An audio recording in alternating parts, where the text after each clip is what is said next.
For 26 years, an infamous engine held the pole speed record at Indianapolis. 2 less cylinders than its competition, yet had all the muscle. An American-made beauty, the stock block pushrod Buick V6 Turbo. Based on a production engine you could buy from your local dealer and drive home, the engine had blue-collar roots that resonated with fans. Buick had a dominant presence from its inception at the Indianapolis Motor Speedway, winning several races in 1909 before the first Indy 500. Fast forward to 1984, and Buick returned to the Speedway with 2 engines placed in March chassis. The promising up-and-coming driver Scott Brayton and the middle-aged sports writer/aspiring racer Patrick Bedard. Brayton's career would be tethered to the Buick engines throughout their venture at Indy. The initial showing was nothing to write home about. Both cars qualified for the race, but neither finished. Bedard with a massive life-threatening crash, and Brayton with mechanical issues. However, on their return in 1985, their competition was put on notice. As mentioned in yesterday's video, the V6s went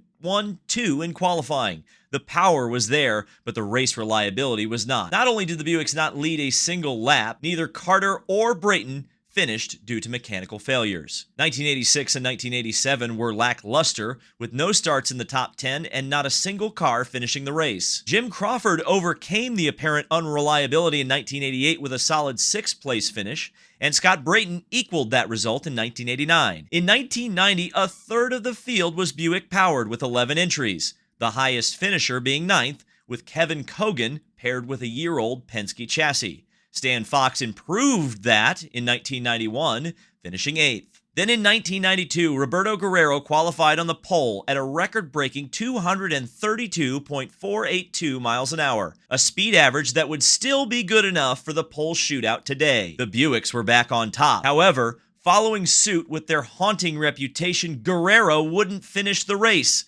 let alone even take the green flag, as he spun out and crashed on the warm-up lap. A day that started with extreme disappointment for the Buicks actually ended with a happy ending, as Al Unser Sr. drove his Buick-powered Menard entry to 3rd place on the lead lap, becoming the first Buick to finish all 500 miles.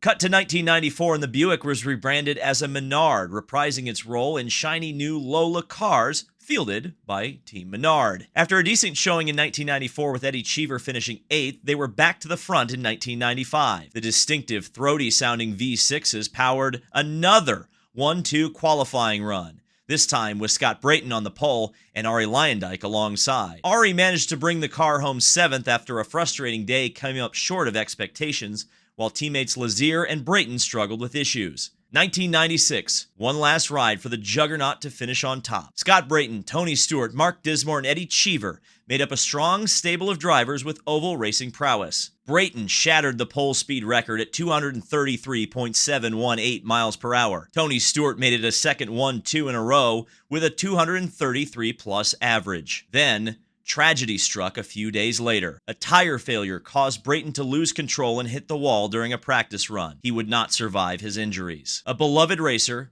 gone too soon as the dark cloud of bad luck continued to haunt the valiant effort of the team. Veteran Danny Ungaius took over Brayton's ride, relegated to start last. He climbed to 7th and was the highest finisher of the team. With the advent of new rules for 1997 mandating naturally aspirated engines, 1996 would be the last ride of the legendary Buick engines.